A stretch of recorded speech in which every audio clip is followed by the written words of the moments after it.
friends, welcome to group time with Miss Abby. We hope you're having a lovely day on this beautiful sunny day today. What a wonderful day. I can hear some things outside. Can you go outside and tell me if you can hear some things? I can hear a bird in a tree. I can hear a car in the street. I can hear a motorbike driving away. I can hear music from the ice cream truck.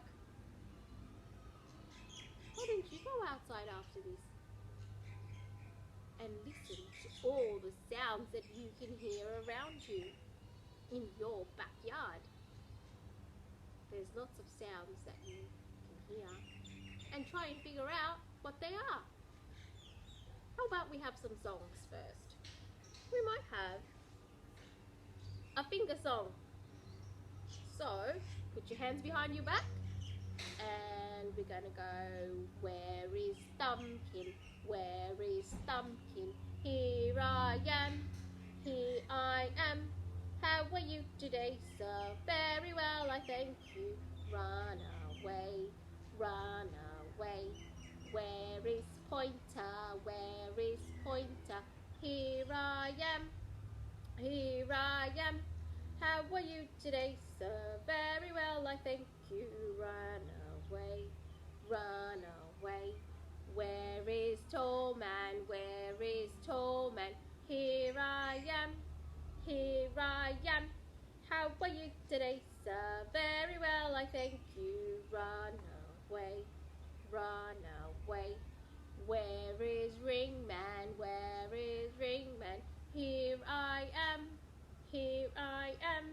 How are you today, sir? Very well, I thank you. Run away, run away. Where is Small Man? Where is Small Man? Here I am, here I am. How are you today, sir? Very well, I thank you. Run away, run away. Where are all of them? Where are all of them? Here we are, here we are. How are you today, sir? Very well, I thank you. Run away, run away. Alright friends, we're going to use this instrument here. Do you know what that is? What do you think that's called? It's called a tambourine. Hold it in this hand and you can give it a shake, or you can play it on your palm.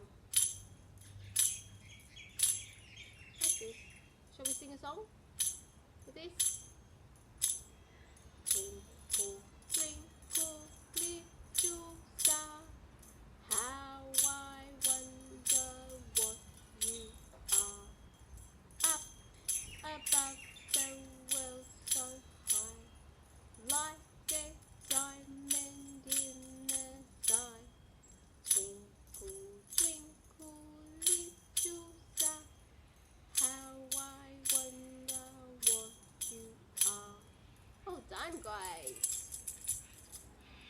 Let's sing another song. How about there was an old man called Michael Finnegan. He had whiskers on his chinnigan.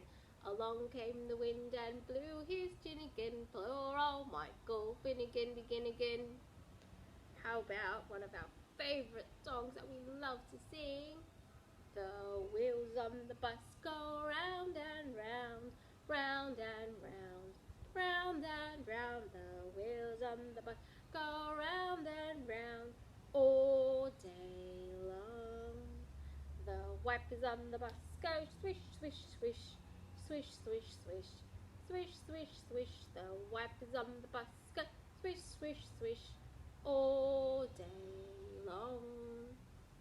The babies on the bus go wah, wah, wah, wah, wah, wah, wah, wah, wah. The babies on the bus go wah, wah, wah all day long.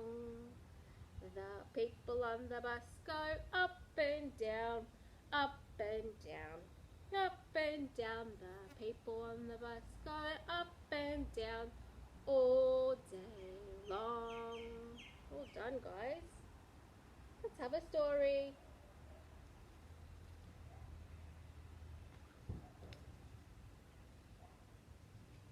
How to be a happy hippo.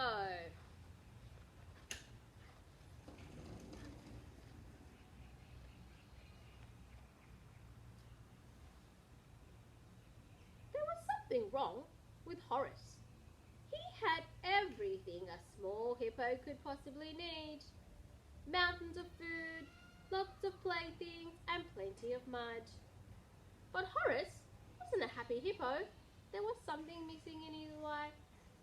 But he wouldn't tell his sister what it was. He wouldn't even tell his mum. And as for his dad, well, you would have to catch Horace's dad first. He always had someone to meet or somewhere else to go. So Horace didn't get to see him much. Sometimes Horace heard his dad. He even smelled him. Once in a while, and if there was a blue moon, he sometimes got a kiss at bedtime.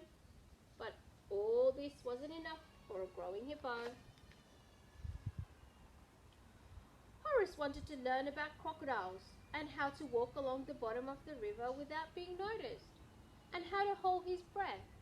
And most of all, he wanted a good long wallow with his big round dad. Poor Horace. He tried very hard to catch his dad, but he had no luck at all. Whatever Horace did, Mr. Hippo just wouldn't stop. There was always someone to see or somewhere to go. Horace got more and more fed up. Then one morning, when Horace asked him to play, Mr. Hippo surprised everyone by saying, "Okay." "Yippee!" cried Horace, and he gave his dad a big hug and asked him when. Mr. Hippo scratched his ear and said, I think I can manage this afternoon. Then I'm off." Off he rushed to work. Horace was so excited he nearly burst. He spent the morning getting everything ready. He could hardly wait for his dad to come home. What a happy hippo Horace was. He waited and he waited. He waited until the sun set. He waited until the first star began to shine, but still there was no sign of Mr. Hippo. When Mrs. Hippo came to look for her little son, she didn't have to ask him what was wrong. Poor Horace was so fed up there was only one thing he could do. He waited until all the big hippos had gone to bed. Then he tiptoed off down the jungle path in the pouring rain. Halfway along the path, Horace stopped. He drew a circle in the mud and he began to dig. And when the hole was really good and deep, he scrambled out and carefully covered the top with sticks and grass and leaves. Then he crept back home again and fell asleep. The next morning began with a loud crash. All the hippos rushed out, but Horace was the quickest. In fact, he was a bit too quick. Before he could say, "Help, heavy hippopotamus," Horace had fallen into his own trap right on top of his big round dad. Mr. Hippo looked at Horace, and Horace looked at Mr. Hippo. Mr. Hippo rubbed the dirt from his eyes and snorted. And then he burst out laughing. He laughed, and he laughed, and he laughed. He picked up a great big wad of sticky mud and threw it at Horace. So Horace picked up an even bigger, wetter wad and chucked it back. It must have been wonderful mud, because they carried on all morning. You never saw such a happy pair of hippos. After lunch, Horace and his dad rolled on their backs and chatted about big round hippo things like underwater bubbles and hairy legs and how to walk along riverbeds. And then they did everything all over again until the moon rose and the first star came out. By this time, Horace was so tired that Mr. Hippo had to carry him to bed. As he was tucking Horace up, the little hippo opened one sleepy eye and smiled at his big, round dad. I can't wait till tomorrow, he whispered. Neither can I, whispered Mr. Hippo back. The end. Did you like that story? Do you get to spend special quality time with your family? Make sure you do. See you, friends.